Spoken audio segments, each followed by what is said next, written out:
This is a short presentation about argument, hoping to get beyond mere contention to understand some structures and metaphors. So here are some things that we think argument is.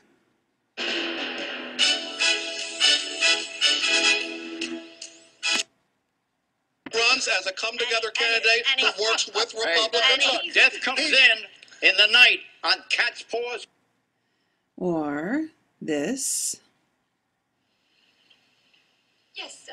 I'd like to have an argument, please. Certainly, sir. Have you been here before? No, this is my first time. I see. Do you want to have the full argument, or were you thinking of taking a course? No. You did, just now. No nonsense. Oh, look, this is futile. No, it isn't. I came here for a good argument. No, you didn't. You came here for an argument. Well, an argument's not the same as contradiction. Can be. No, it can't. An argument's a connected series of statements to establish a definite proposition. So, is there something better than just talking over each other or contradicting each other? Bruce Ballinger says that an argument is an act of imagination, not just picking sides.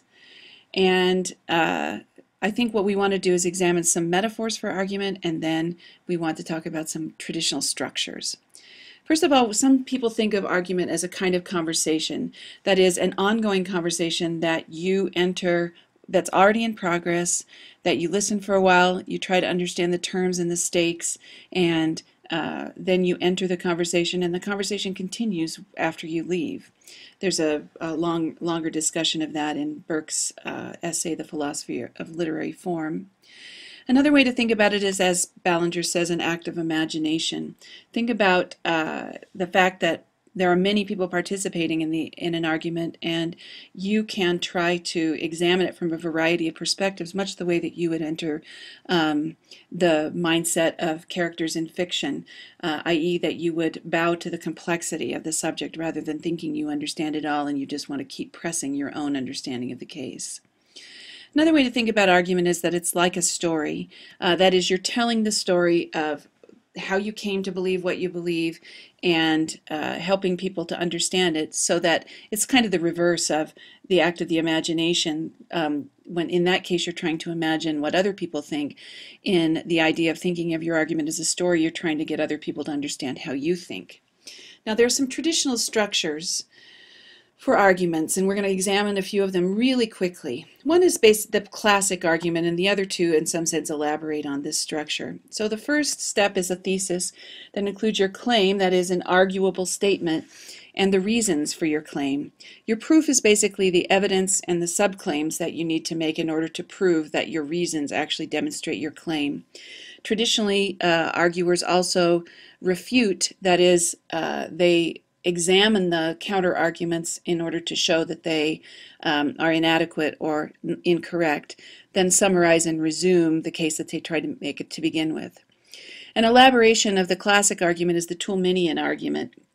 This is basically, it also is a claim and support type of argument.